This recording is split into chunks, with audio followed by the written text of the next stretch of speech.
Next, we're going to head over to the People tab. And on the People tab, you can initiate your search here as well.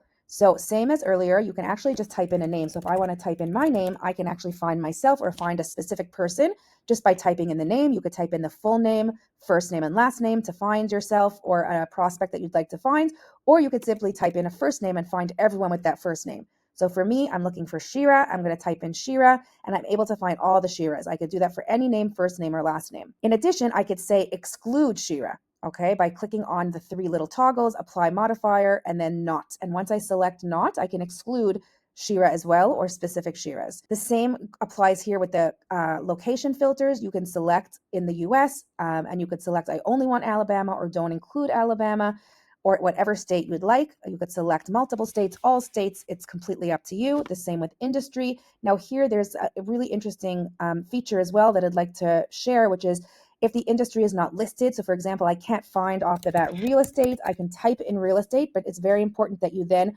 either select from the dropdown because there will be a pre-selected list that will pop up with real estate. So for example, I see real estate general, or I select enter on my keyboard and it will enter in the industry that I selected.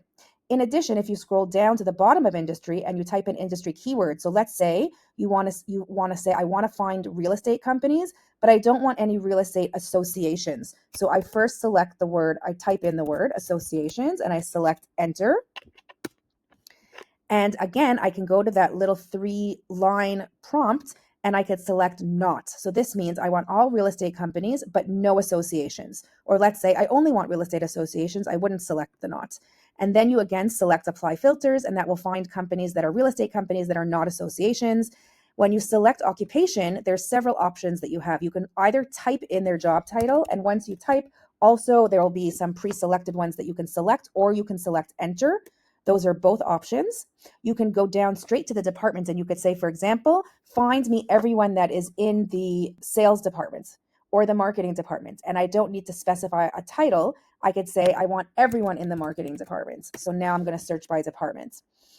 And then in addition, I could scroll down and I can select by management level. Again, I can also, just the same way I can select, I can also exclude by management level. I want to see real estate companies that are not associations in California and Colorado that and I want to see only the marketing department. So here you could see all the marketing titles as well. Now, in addition, there's another great filter here, which is new job. A new job allows you to find people that have only started their job either in the last 3 months, 6 months, the last year, the last 2 years, or the last 3 years.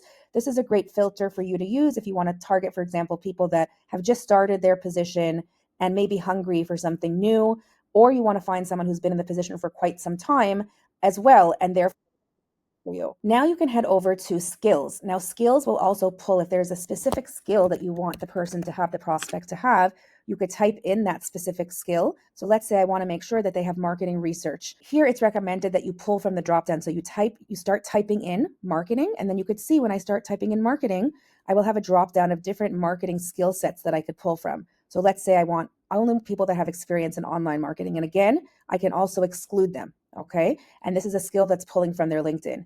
In addition, I could look for years of experience, how many years of experience they have in their specific role.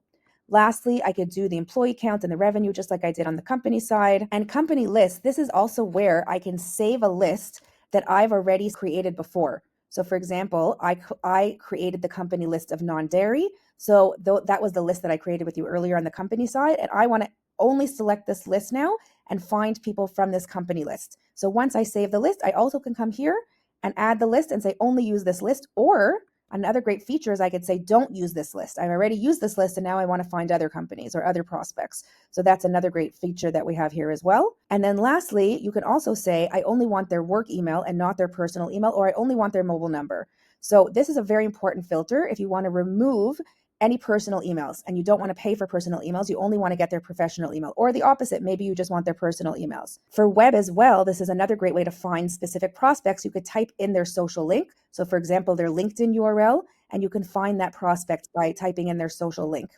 And then here you can also say exclude my blacklist. So you can make sure to come in here and select that box to exclude the blacklist or exclude other saved lists that you've already run, so that you're only getting new prospects every single time. The same thing applies here, where You as well can save your criteria. And again, this will save all of the different filters and populate a new list based on these filters as new prospects are added that meet that criteria. Now, in addition, what you can do here is you can actually select all and you could click on bulk lookup. And when I click on bulk lookup, I have the option now to enter in the list name. Again, this is a name just for me. And I could define how many pages I'd like to look up, because here I have a very large list. So I could say 1 to 10 or 1 to 20 or 1 to 5, however many I'd like. I could say I only want their email address. Here as well, a very important feature is you can verify their email address.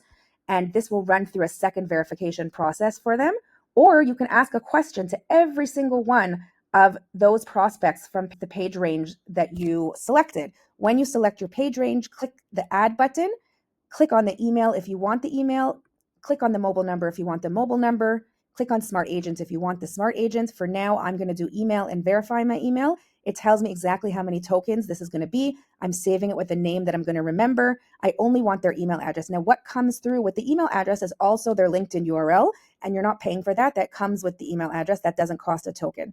So now I have my list. I've been able to select my list. I can also just select a few different prospects and I can ask the Smart Agent any question that I want. And what I like to do is I like to select a few prospects and ask a question and see if that question is going to populate the results that I need, just like with any AI. If you were to type into AI, sometimes your prompts do not work and AI will tell you there's no information I could share with you. So you need to think about a question that's really going to populate results just like it would on any AI tool and play around with it. And what I suggest is not to do that on your bulk, because that is going to cost a lot of tokens, but select 3 or 4 by just clicking the checkbox next to each of them and ask a question and see if you get the results that you're looking for. So for example, has this company received funding? Let's ask that question. Has this company, even though it's a prospect, it could search the company as well, received funding in the last 12 months?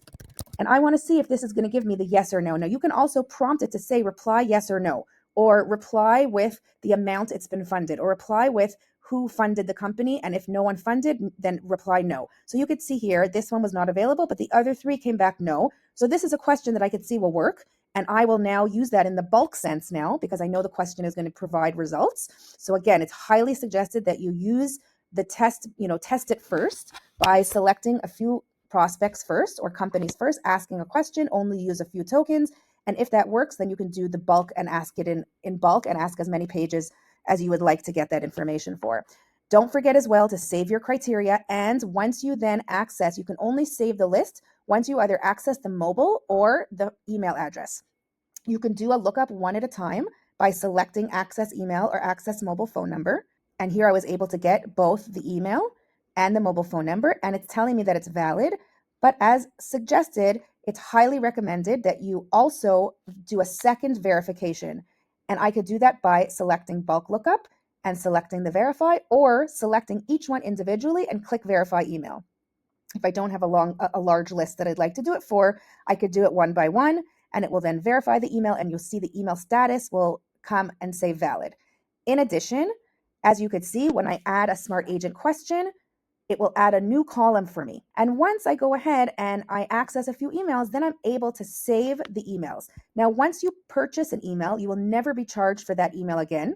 And if the email is not found, it means that it's run through our waterfall and we haven't found a valid email address. You will not be paying for those tokens as well. Only if the email is found will you pay for the token. And it's 1 token per email. And same with mobile. If you're not able to find the mobile number, and it means that it's running through our waterfall and we're not able to find it, but here I was able to find both their mobile numbers, you will not be charged. Now that I've actually purchased these, I can go ahead and I can save them. One great thing about the not found feature is that if the email address is not found, you actually have their LinkedIn. So you could see over here under their name, under their title is LinkedIn. If I click on that, it will take me over to their LinkedIn page. And when I export and save and export this list, I will be able to contact them via LinkedIn or via their mobile number if I wasn't able to find their email address. So you have 3 channels of communication here. You have their email address, you have their mobile number, and you have their LinkedIn. If you're not able to find their email address or mobile phone number, you can contact them via LinkedIn. So now I'm going to go ahead and I'm going to select the ones that I've already purchased, and I can go ahead and save them. And I'm going to write test demo real estate just so I can remember what this was for. And I'm going to save it. And remember where it's located. It will be under the My List tab. Now, once it's saved, I could start writing my smart mail and smart link messaging.